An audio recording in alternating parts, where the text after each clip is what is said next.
Assalamu alaikum, welcome back to Khan's Two Cents. I hope you all are doing good.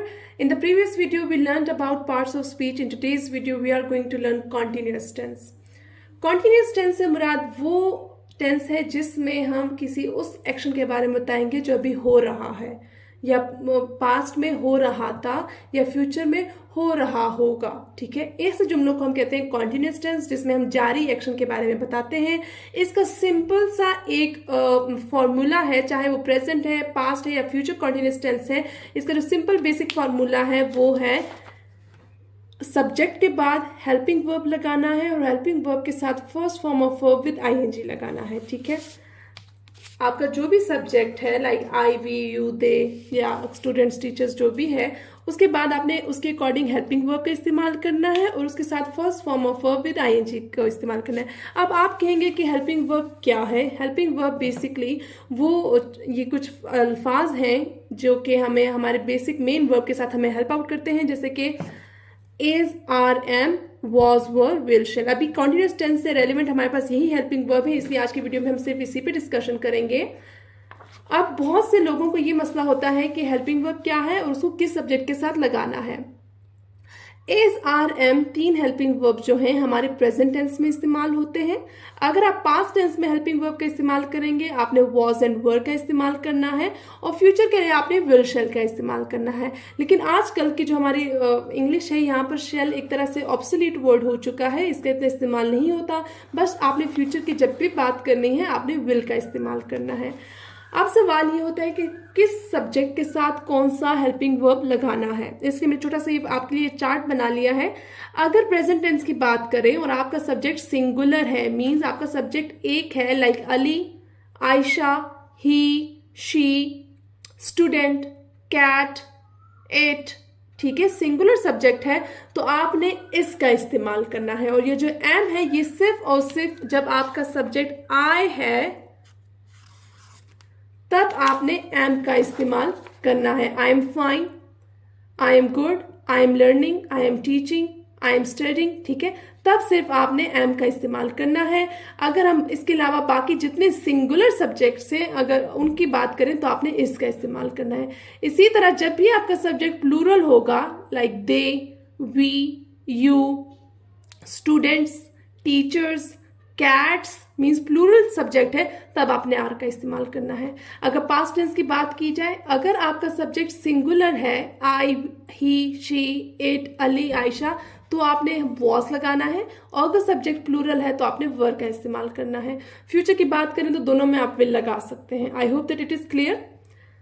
अब अगर हम बात करें कॉन्टिन्यूस टेंस की, तो हमने इसका स्ट्रक्चर देख लिया कि इसका स्ट्रक्चर है कि आपने helping verb like is, are, am, was, were, will का इस्तेमाल करना है अकॉर्डिंग टू द टेंस और साथ first form of verb with ING लगानी है। अगर हम प्रेजेंट टेंस की बात करें, अभी हमने पिछली शीट में ये चीज देखी, अगर हमारा सब्जेक्ट आई है तो आई के साथ एम का इस्तेमाल होगा। I, helping verb am, first form of verb with ING. I am learn, ये गलत है, इसके साथ हम लिखेंगे ING, आई एम लर्निंग। इसी तरह अगर हमारा सब्जेक्ट सिंगुलर है, ही, शी, अली, आयशा, इसमें से कोई भी है सब्जेक्ट हमारा, तो इसके साथ हमारा कौन सा हेल्पिंग वर्ब आएगा? Is used with singular subjects, ठीक है। ही इज कुकिंग, ये भी याद रखें कि फर्स्ट फॉर्म ऑफ वर्ब के साथ हमने आईएनजी का इस्तेमाल करना है। He is cooking, she is cooking, Ali is cooking, Ayesha is cooking, ठीक है। इसी तरह अगर हम बात करें वी, दे, यू, स्टूडेंट्स या कोई भी प्लूरल सब्जेक्ट है, लाइक अगर हम बात करें एमएनएस की बात कर लें, टीचर्स की बात कर लें, कोई भी चीज जो प्लूरल है तो अगर वो सब्जेक्ट है उसके साथ हमारा हेल्पिंग वर्ब आएगा आर।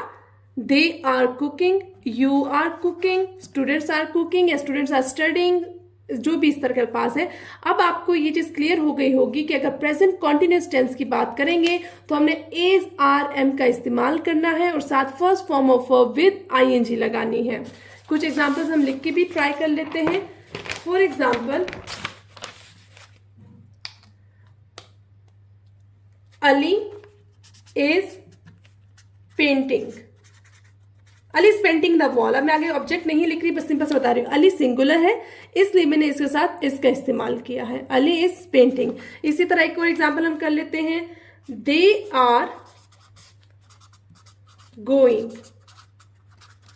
दे प्लूरल है और प्रेजेंट टेंस है, इसलिए मैं आर का इस्तेमाल करूंगी with first form of verb with ING. I hope it is clear. इसी तरह अगर हम पास्ट टेंस की बात करें, मीन्स गुजरा हुआ जमाना, गुजरे हुए वक्त में जो चीज जारी थी, उसके लिए हमने दो चीजें की थी कि हेल्पिंग वर्ब कौन कौन से आएंगे, या वॉज या फिर were. If the subject is singular, आप इसे याद रखें कि वॉज में एस आता है तो इट मीन्स ये सिंगुलर सब्जेक्ट के साथ आएगा। आई, ही, शी या कोई भी सिंगुलर सब्जेक्ट है, किसी एक बंदे का नाम हो गया, कोई एक चिड़िया, परिंदा, बिल्ली, कुछ भी है, इफ इट इज सिंगुलर तो आपने इसके साथ लगाना है वॉज। I was painting. अब ये आईएनजी मैंने खुद पहले से नहीं लिखे ताकि बार बार आपके ज़हन में ये बात बैठ जाए कि कॉन्टिन्यूअस टेंस में आपने हमेशा फर्स्ट फॉर्म ऑफ वर्ब के साथ आईएनजी लिखनी है। He was painting, she was painting, cat was drinking milk, ठीक है, स्टार वॉज शाइनिंग, ठीक है। जब भी सिंगुलर होगा आपने वॉज लगाना है, साथ फर्स्ट फॉर्म ऑफ वर्ब के साथ आईएनजी लगाना है। चाहे ये प्रेजेंट कॉन्टिन्यूअस है, पास्ट कॉन्टिन्यूअस है या फ्यूचर कॉन्टिन्यूअस है, हमेशा first form of verb with ING आएगी। इसमें आपने सेकंड या थर्ड फॉर्म की तरफ नहीं जाना। इसी तरह अगर हम प्लूरल सब्जेक्ट की बात करें, दे, वी, यू या प्लूरल में कुछ भी और सब्जेक्ट है, इसे हम यूज करेंगे were. They were painting the wall, we were cooking, you were going to market, MNS were distributing there क्या कहते हैं, पैम्फलेट्स कह लें, कुछ भी कह लें, ठीक है। सो वर। अब अगर ये पास्ट टेंस की हम बात करें, इस एग्जांपल में आ जाए अली इज पेंटिंग, अगर इसको हम पास्ट टेंस में बात करेंगे, अली सिंगुलर है, सिंगुलर के साथ यही सब कुछ होगा, सिर्फ हमने इसकी जगह वॉज का इस्तेमाल करना है, अली वॉज पेंटिंग। इसी तरह दे प्लूरल है और अगर हम पास्ट टेंस की बात करें, दे आर पेंटिंग की जगह हम लिखेंगे दे वर पेंटिंग या दे वर गोइंग, ठीक। अब हम बात करते हैं फ्यूचर टेंस की। फ्यूचर टेंस में आपने ना ये देखना है कि सब्जेक्ट सिंगुलर है या प्लूरल है, सिर्फ और सिर्फ आपने विल के साथ बी लगा देना है। I will be painting, they will be painting the room, I will be going to market, they will be going to market, she will be going to market, Ali will be going to market. Future continuous tense में आपने सिर्फ और सिर्फ will be का इस्तेमाल करना है, irrespective कि आपके पास सब्जेक्ट सिंगुलर है या प्लूरल है। अब एग्जांपल देख लेते हैं, Ali is painting, Ali was painting, Ali will be painting. इसी तरह अगर हम प्लूरल केस की बात करें, they are going, they were going, they will be going to market, ठीक। यहां तक तो मेरे ख्याल से आपको समझ आ गई होगी। अब छोटी सी एक चीज देख लें, अगर आपने नेगेटिव टेंस में बात करनी है, मीन्स के उस जुमले का नेगेटिव बनाना है कि वो पेंटिंग नहीं कर रहा, वो नहीं पढ़ रहा या वो काम नहीं कर रहा, आपने बस हेल्पिंग वर्ब के बाद NOT नॉट का इजाफा कर देना है। Ali is not cooking, we are not cooking, he will not be painting the wall, they were not painting, I am not going to market, I was not going to market, they were not going to market। But बस आपने helping verb के बाद NOT not का इस्तेमाल करना है। और अगर आपने सवालिया जुमला बनाना है, मीन्स आपने क्वेश्चन करना है, आपने हेल्पिंग वर्ब को स्टार्टिंग में ले आना है, ठीक है। ये मैं आपको रूल्स आपको एक बार रिवाइज भी करवा देती हूँ। सिर्फ और सिर्फ कॉन्टिन्यूअस टेंस का जो पॉजिटिव जुमला आपने बनाना है, आपने सब्जेक्ट के बाद according to the subject helping verb का इस्तेमाल करना है, और हेल्पिंग वर्ब के बाद आपने हमेशा first form of verb with ING लगाना है। चाहे प्रेजेंट, पास्ट, फ्यूचर टेंस है, हमेशा आपने first form of verb with ING का इस्तेमाल करना है।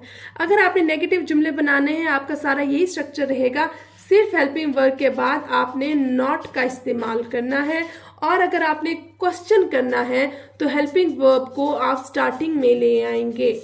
एक एग्जांपल हम लास्ट देख लेते हैं। For example, he is completing his work, वो अपना काम कंप्लीट कर रहा है, वो अपना काम नहीं कंप्लीट कर रहा है। He is not completing his work, क्या वो अपना काम कंप्लीट कर रहा है? Is he completing his work? Simple जुमले में आपने first form of verb with ING का इस्तेमाल करना है। नेगेटिव बनाते वक्त आपने इसके बाद नॉट का इस्तेमाल करना है, और अगर आपने क्वेश्चन करना है तो हेल्पिंग वर्ब को आपने बिगनिंग में ले आना है। यही सारा का सारा स्ट्रक्चर आपने पास्ट टेंस और फ्यूचर टेंस में भी इस्तेमाल करना है। For example, he was completing, he was not completing, was he completing his work. अगर फ्यूचर की बात करें, he will be completing his work, he will not be completing his work, will he be completing his work. I hope that it is clear. Next video तक के लिए दीजिए इजाजत। अल्लाह हाफिज।